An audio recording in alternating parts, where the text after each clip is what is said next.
দক্ষিণেশ্বর মন্দির। রামকৃষ্ণ পরমহংসদেব ও রানী রাসমণির স্মৃতিবিজড়িত এক ঐতিহাসিক তীর্থস্থান। নবরত্ন বিশিষ্ট এই মন্দির হিন্দু, ইসলামিক ও ইউরোপীয় স্থাপত্যের মিশেলে তৈরি। এই মন্দির 1855 সালে রানী রাসমণির সহযোগিতায় তৈরি হয়েছিল। এই ভিডিওতে আপনারা এই মন্দির সম্পর্কে সম্পূর্ণ বিবরণ পেয়ে যাবেন, আর সাথে থাকবে বেলুড় মঠের ভিডিও। তাই ভিডিওটি শেষ পর্যন্ত দেখার অনুরোধ রইল।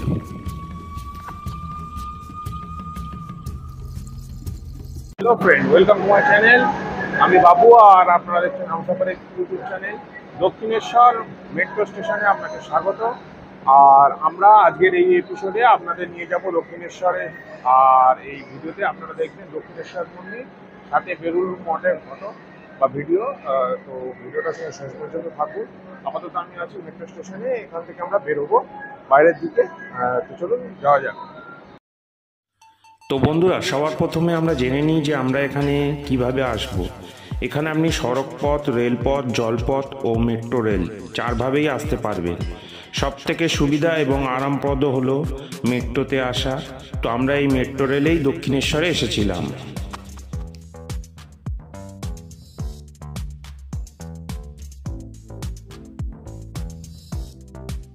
এখন দক্ষিণেশ্বর স্টেশনে আছি, তো এখন এর দিয়ে এলিভেটর দিয়ে নামছি, দেখতে পাচ্ছেন। তো চলুন আমাদের দক্ষিণেশ্বর স্টেশনটা দক্ষিণেশ্বর ভালোভাবে দেখা। কবি সুভাষ দক্ষিণেশ্বর মেট্রো রুটের প্রান্তিক স্টেশন হলো এই দক্ষিণেশ্বর। নিউ গড়িয়া, টালিগঞ্জ, দমদম ও বরানগর রোড ট্রেন স্টেশন এই মেট্রো স্টেশনের সঙ্গে সংযুক্ত আছে। আপনি শিয়ালদহ থেকে ডানকুনি লোকাল ধরেও এই দক্ষিণেশ্বর স্টেশনে আসতে পারেন। ট্রেন স্টেশন ও মেট্রো স্টেশন পাশাপাশি অবস্থিত।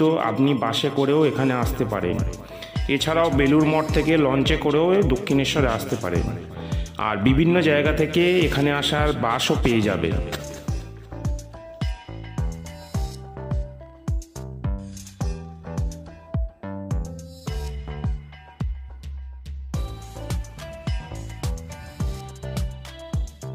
তো ফ্রেন্ডস, এখন আছি দক্ষিণেশ্বর স্কাইওয়াকে, আর এই হলো স্কাইওয়াক।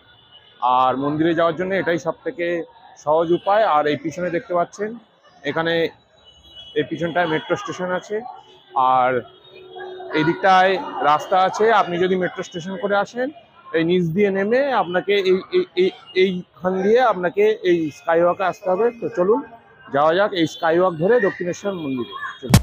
আর এই হলো রানী রাসমণির স্কাইওয়াক। এটা হওয়ার পর দক্ষিণেশ্বর মন্দিরে পৌঁছানো খুব সহজ হয়ে গেছে। আর এই স্কাইওয়াকটা খুবই সুন্দর হয়েছে। আপনি এই স্কাইওয়াকে করে একদম মন্দির চত্বরে পৌঁছে যাবেন, এবং মেট্রো, ট্রেন, বাস রুট সব জায়গা থেকেই এই স্কাইওয়াকে ওঠার ব্যবস্থা আছে। আর এই স্কাইওয়াক দিয়ে যাওয়ার পথে আপনি এখানে বিভিন্ন ডালার দোকান পেয়ে যাবেন। সেখান থেকে আপনি 20 টাকা, 51 টাকা, 101 টাকা দিয়ে বিভিন্ন রকম ডালা সংগ্রহ করে নিতে পারেন। এছাড়াও আপনি জুতো ও মোবাইল এখানে গচ্ছিত রেখে যেতে পারেন। এখানে আপনি দামটাও কম পাবেন। মাকে পরাবার শাড়িও এখান থেকে পেয়ে যাবেন।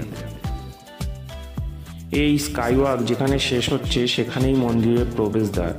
আপনি এখান থেকে যদি বাম দিকের রাস্তা ধরে সোজা চলে যান, তাহলে পাবেন দক্ষিণেশ্বর ফেরিঘাট, যেটাকে ভবতারিণী ফেরিঘাট বলে। সেখান থেকে আপনি ফেরি পার করে বেলুড় মঠে চলে যেতে পারবেন। আর সামনেই দেখবেন এই দক্ষিণেশ্বর মন্দিরের সিংহদ্বার এবং প্রবেশদ্বার।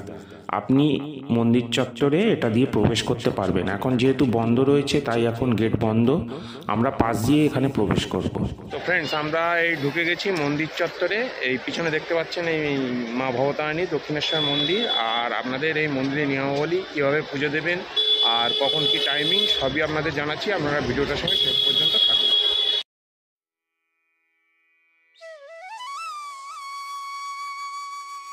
মন্দির চত্বরে প্রবেশ করলেই দেখবেন বিস্তৃত জায়গা আছে, গাড়ি পার্ক করার ব্যবস্থা আছে, ফুড প্লাজা, এছাড়াও আছে ডালা আর্কাইভ, যেখান থেকে আপনারা ডালা সংগ্রহ করতে পারবেন। আর আপনারা ডালার আর্কাইভ থেকে পুজোর সামগ্রী কিনলে এখানে জুতো মোবাইল রাখার ব্যবস্থা করে দেওয়া হয়। আর মন্দিরের কাউন্টার আছে যেখানে সামান্য কিছু টাকার বিনিময়ে আপনি মোবাইল ও জুতোগুলো গচ্ছিত রাখতে পারেন, আর সেটাই হলো সবথেকে নিরাপদ। বন্ধুরা, প্রথমে বলে রাখি যে দক্ষিণেশ্বর স্কাইওয়াক দিয়ে আসার সময় অনেকে আপনাকে ডালা নেওয়ার জন্য অনুরোধ করবে, ওখান থেকে নেওয়ার কোনো প্রয়োজন নেই। এই মন্দির, এই পিছনে মন্দির, আর এই পিছনেই পুরো ডালা আর্কেড আছে। তো এখান থেকেই আপনারা ওই ডালা, মন্দিরে পুজো দেওয়ার ডালাগুলো পেয়ে যাবেন। দক্ষিণেশ্বর মন্দির কলকাতা থেকে 12 কিলোমিটার দূরে উত্তর 24 পরগনা জেলার কামারহাটি পৌরসভার অন্তর্গত হুগলি নদীর পাড়ে এক বিখ্যাত তীর্থস্থান, যার পূর্ববর্তী নাম ছিল শোনিতপুর বা সম্বলপুর। মন্দির প্রতিষ্ঠা হওয়ার অনেক দিন আগে এই জায়গাটা দেউলিপোতার অন্তর্গত ছিল, বা আগে নাম ছিল দেউলিপোতা। আর সেখানকার রাজা ছিলেন বান রাজা। তিনি স্বপ্নে আদেশ পেয়ে একটি শিবের সন্ধান পান এবং সেই শিবকে উদ্ধার করে নিত্য পূজার ব্যবস্থা করেন। যেহেতু দক্ষিণবঙ্গ থেকে এই শিব বা মহেশ্বর উদ্ধার হয়েছিলেন, তাই সেই থেকে এর নামকরণ হয় দক্ষিণেশ্বর। বন্ধুরা, আমরা এখন দাঁড়িয়ে আছি এই মন্দিরের বাইরেটায়, আর এই দেখতে পাচ্ছেন পিছনে মন্দির। এই মন্দির খুলবে 3টে থেকে। আর এই দেখতে পাচ্ছেন এই লাইনগুলো দেওয়া রয়েছে, এই লাইন দিয়ে সব আপনাদের যেতে হবে মন্দির। রানী রাসমণি অনেক দিন ধরে মন্দির করার জন্যে জায়গা খুঁজছিলেন, কিন্তু মনের মতো জায়গা পাচ্ছিলেন না। অবশেষে তিনি এই জায়গাটার সন্ধান পান। বর্তমানে যেখানে মন্দির অবস্থিত, পূর্বে সেখানে ছিল এক উদ্যান, নাম শাহবান বাগিচা। পরবর্তীকালে ইস্ট ইন্ডিয়া কোম্পানির কাছ থেকে রানী রাসমণি 42,500 টাকার বিনিময়ে এই জায়গাটি কিনে নিয়েছিলেন। আর শাস্ত্রমতে এটি নাকি ছিল দেবীর মন্দির গড়ার জন্য আদর্শ স্থান। রানী রাসমণি আনুমানিক 8 লাখ টাকা খরচা করে, যা এখনকার টাকায় 50 কোটি টাকার কাছাকাছি, বিলাতি ঠিকাদার সংস্থাকে দিয়ে তৈরি করা 3 রকম স্থাপত্য শৈলী মিশিয়েই নবরত্ন বিশিষ্ট মন্দির তৈরি হয় 8 বছর ধরে। সাথে রানীমার বাড়িতে দেবী মূর্তিও তৈরি করা হচ্ছিল। দেবী মূর্তি তৈরি হয়ে গেলে তা একটা বাক্সের মধ্যে রেখে দেওয়া হয়। আর তখনই ঘটে যায় এক আশ্চর্য ঘটনা। রানী রাসমণিকে দেবী স্বপ্নাদেশে বলেন যে, আমাকে আর কতদিন বাক্সবন্দি করে রাখবি, এখানে আমার দম বন্ধ হয়ে যাচ্ছে, যত শীঘ্র সম্ভব আমাকে প্রতিষ্ঠা কর। স্বপ্নটি দেখেই রানীমা ভোরে সেই বাক্সবন্দি দেবী মূর্তির কাছে উপস্থিত হলেন এবং বাক্স খুলে রানীসহ রানীমার পরিবার হকচকিয়ে গেলেন। গরমে মানুষ যেমন ঘেমে ওঠেন, ওই একইভাবে বাক্সবন্দি থাকার ফলে দেবী মূর্তিও একই রকমভাবে ঘেমে গেছেন। এমন ঘটনা দেখার পর রানীমা দেরি না করে ওই স্নানযাত্রার দিনে পূর্ণিমার সময় দেবীকে প্রতিষ্ঠা করলেন। আমি এখন দাঁড়িয়ে আছি দক্ষিণেশ্বর ঘাটে। এখানে এসে সবাই স্নান করে তারপরে পুজো দিতে যায়। এই দেখছেন সবাই স্নান করছে, আর পিছনে বালি ব্রিজ, আর ওদিকে একটা ঘাট আছে, সেখান থেকে বেলুর মঠে যাওয়া যায়। দেখি আমরা ওখানে গিয়ে বেলুর মঠে যাওয়া যায় কিনা, চলুন। কিন্তু মন্দির প্রতিষ্ঠা হয়ে যাওয়ার পরেও বাদ সাধল অন্য জায়গায়। রানীমা শুদ্ধ হওয়ায় কোনো ব্রাহ্মণই দেবীকে অন্নভোগ দিতে রাজি হলেন না। অবশেষে কলকাতার রামকুমার চট্টোপাধ্যায় এর কাছ থেকে বিধান এলো, রানীমা যদি ওই মন্দিরটি কোনো ব্রাহ্মণকে দান করেন, তাহলে সেই ব্রাহ্মণ কর্তৃক দেবীকে অন্নভোগ দিলে কোনো অশাস্ত্রীয় কাজ হবে না। অবশেষে সমস্ত বাধা অতিক্রম করে রানীমা রামকুমারকে আমন্ত্রণ জানালেন। রামকুমার তার কনিষ্ঠ ভ্রাতা গদাধর ওরফে রামকৃষ্ণকে নিয়ে এলেন দক্ষিণেশ্বরে এবং রানীমার ইচ্ছা অনুযায়ী 1855 সালের 31শে মে বৃহস্পতিবার দিন মহা ধুমধামে করে এই মন্দির প্রতিষ্ঠা সম্পন্ন হলো। আর সেই থেকে এখনো পর্যন্ত এই মন্দিরে মা কালী ভবতারিণী রূপে পূজিত হয়ে আসছেন। এই মন্দিরে নিত্য পূজা হয়। মন্দির খোলা থাকে সকাল 7:30 থেকে 12:45 পর্যন্ত, তারপর 3টে থেকে রাত 7:30 পর্যন্ত। ভোগের ব্যবস্থা আছে, তবে তার জন্য সকালে গিয়ে কুপন নিতে হবে। এই মন্দির চত্বরে গর্ভগৃহ ছাড়াও আছে নববধখানা মা সারদা দেবীর, যেখানে থাকতেন শ্রী শ্রী রামকৃষ্ণ পরমহংসদেবের সাধনগৃহ, বিবেকানন্দ উদ্যান, মন্দিরের পেছনে পবিত্র পুকুর, বিখ্যাত সাধকদের মূর্তি দিয়ে গড়া শিষ্য বাগিচা, দক্ষিণেশ্বর ঘাট, 12টা শিব মন্দির, মা ভবতারিণী জেটিঘাট, বিবেকানন্দ সেতু ও নবনির্মিত নিবেদিতা সেতু। আর আছে বেলুড় মঠ, যেখানে আমরা লঞ্চে করে যাব। আর আছে রামকৃষ্ণের নিজের হাতে লাগানো একটা বটগাছ। আমরা এখন এসেছি এই দক্ষিণেশ্বর ফেরিঘাটে, আর এই পিছনেই টিকিট কাউন্টার। আপনারা দক্ষিণেশ্বরে এসে বেলুড় মঠে যাবো না, এটা কি হয়? তো অবশ্যই দক্ষিণেশ্বরে আসলে বেলুড় মঠে ধরে নেবেন। তো এই হচ্ছে টিকিট কাউন্টার, এখান থেকে আমরা টিকিট কেটে বেলুড় মঠে যাব দক্ষিণেশ্বর ফেরিঘাট থেকে।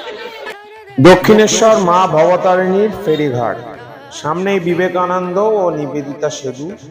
গঙ্গার ওপর দিয়ে অনেকটা হেঁটে এগিয়ে গিয়ে আপনাকে লঞ্চ ধরতে হবে। সকাল 8টা থেকে রাত 8টা পর্যন্ত ফেরি চলাচল করে। আধ ঘন্টা অন্তর ফেরি চলাচল করে। টিকিট মূল্য 11 টাকা প্রতি জন। সময় লাগে 30 থেকে 40 মিনিট।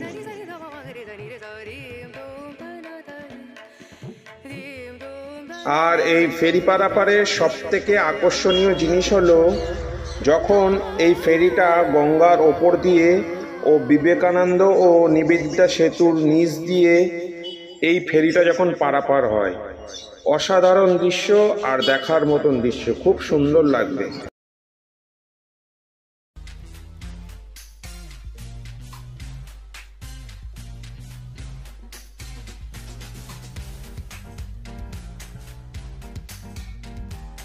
এখন চলে এসেছি বেলুড় মঠ ফেরিঘাটে। তো আপনাদের দেখাচ্ছি বেলুড় মঠটা।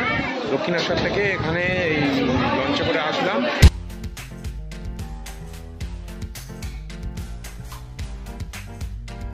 বেলুড় মঠ রামকৃষ্ণ মিশনের দেশ সহ বিদেশে প্রায় 200টির মতন শাখা আছে, আর তারই হেড অফিস বা প্রধান অফিস হলো এই বেলুড় মঠ। স্বামী বিবেকানন্দর পরিকল্পনায় এই মন্দিরটি গড়ে ওঠে। সর্বধর্ম সমন্বয়ের ও স্থাপত্যের ছাপ আছে এই মন্দির। শান্ত নিরিবিলি পরিবেশে এক টুকরো শান্তির খোঁজে আসতেই পারে এই বেলুড়। আর এই মন্দির খোলা থাকে সকাল 6:30 থেকে দুপুর 11:30 পর্যন্ত, এবং তারপরে দুপুর 3:30 থেকে রাত্রি 8:30 পর্যন্ত। আর এই স্থানে পার্কিং করারও ব্যবস্থা আছে। এছাড়াও এখানে থাকার জন্য নানা রকম হোমস্টে আছে, আর আপনি বাইরেটায় নানান রকম খাবার দোকান এবং দুপুরে ভাত খাওয়ার হোটেল পেয়ে যাবে। আর এখানে ভোগ বা প্রসাদের ব্যবস্থাও আছে। তার জন্য আপনাকে কুপন কেটে নিতে হবে। কুপনের নির্দিষ্ট কোনো মূল্য নেই, আপনি যেরকম পারবেন সেই অনুযায়ী দান করে নিতে পারেন। তাহলে দেরি না করে চলে আসুন বেলুড় মঠ।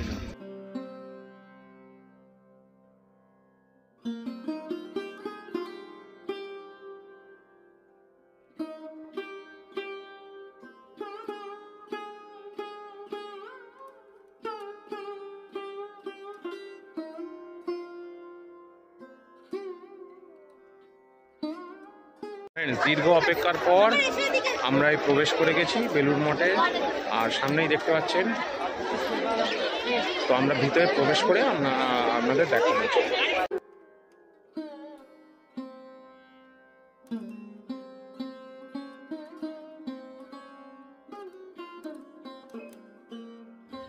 বেলুড় মঠ শ্রী রামকৃষ্ণ মন্দির। এই মন্দিরের গর্ভগৃহে ভগবান শ্রী রামকৃষ্ণ দেবের পুত বর্ষাদি এবং মর্মর মূর্তি প্রতিষ্ঠিত আছে। মন্দিরটি শ্রীরামকৃষ্ণের প্রধান শিষ্য স্বামী বিবেকানন্দ কর্তৃক পরিকল্পিত এবং শ্রীরামকৃষ্ণের অন্যতম শিষ্য স্বামী বিজ্ঞানন্দ কর্তৃক 1938 খ্রিস্টাব্দের 18 জানুয়ারি উৎসর্গীকৃত। স্থাপত্যের দিক থেকে মন্দিরটি খুবই বৈশিষ্ট্যপূর্ণ। নির্মাণ নৈপুণ্যে বিভিন্ন ধর্মস্থানের বৈশিষ্ট্যগুলি এখানে এমনভাবে উপস্থাপিত করা হয়েছে, যার ফলে শ্রীরামকৃষ্ণ দেবের প্রচারিত সর্বধর্ম সমন্বয়ের ভাবধারাটি খুব সুন্দরভাবে প্রকট হয়ে উঠেছে। তো বন্ধুরা, বেলুড় মঠে অনেকগুলো দর্শনীয় স্থান আছে, যেগুলো হলো শ্রী রামকৃষ্ণ মন্দির, নতুন ও পুরাতন, স্বামী বিবেকানন্দ আবাস কক্ষ, স্বামী বিবেকানন্দের আমরাজ, স্বামী ব্রহ্মানন্দ মন্দির, গঙ্গা নদীর তীর, শ্রী মা সারদা দেবীর মন্দির, স্বামী বিবেকানন্দ মন্দির, সমাধিপীঠ, রামকৃষ্ণ সংগ্রহালয়, পুরানো মঠ ও ফেরিঘাট। আপনারা কিন্তু এর সবগুলোই দেখবেন।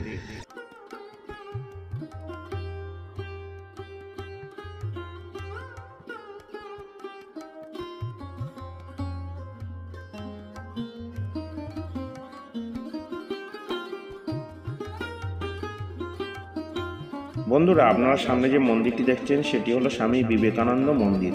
স্বামী বিবেকানন্দ ছিলেন শ্রীরামকৃষ্ণের প্রধান শিষ্য। শ্রীরামকৃষ্ণ জীবনে মুক্ত ও তার উপদিষ্ট বেদান্তের বাণী তিনি দেশে ও বিদেশে প্রচার করেন। যে স্থানটিতে স্বামী বিবেকানন্দের পবিত্র দেহ অগ্নিতে সমর্পণ করা হয় সেই স্থানের ওপরই এই মন্দির নির্মিত। 1924 খ্রিস্টাব্দের 28শে জানুয়ারি মন্দিরটি উৎসর্গীকৃত হয়। দ্বিতলে বেদান্তের সার্বভৌমিকতার প্রতীকও বিদ্যমান।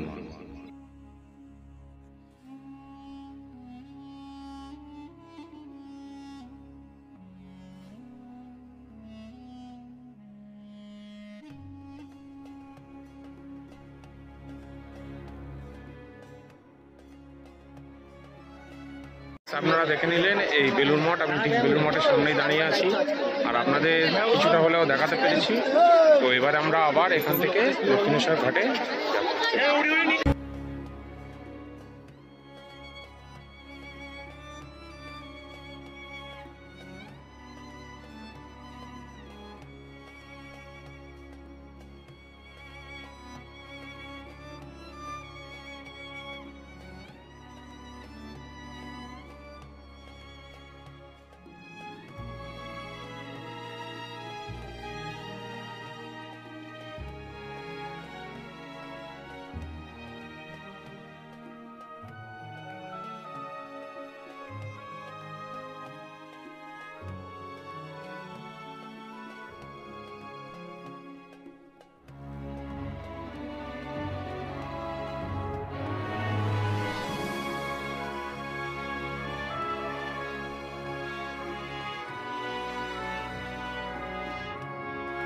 ফ্রেন্ডস, আমরা এই বেলুড় মঠ থেকে ঘুরে এসে এই দক্ষিণেশ্বর মন্দিরে এসেছি। আর এখানে সূর্যাস্তটা অসাধারণ, তো সেইটা আপনাদের দেখাবো। আর এখান থেকে আরও একটা জায়গায় যাওয়া যায়, আদ্যাপীঠ মন্দির বলে। আমাদের সময়ের অভাবে আমরা সেখানে যাইনি, এখান থেকে একটু দূর। তো আপনারা যদি এখানে আসেন অবশ্যই এই সূর্যাস্তটা দেখে যাবেন। আর এখানে ভিডিওটা শেষ করছি সূর্যাস্তটা দেখিয়ে। যদি ভিডিওটা ভালো লেগে থাকে অবশ্যই লাইক করবে, সাবস্ক্রাইব করবে, শেয়ার করবে, বেশি বেশি করে কমেন্টে বলবেন কেমন হয়েছে ভিডিও, না হয়েছে বলে দেবেন। চলো গাইস, সাবস্ক্রাইব তো অবশ্যই করবে গাইস। Okay, by.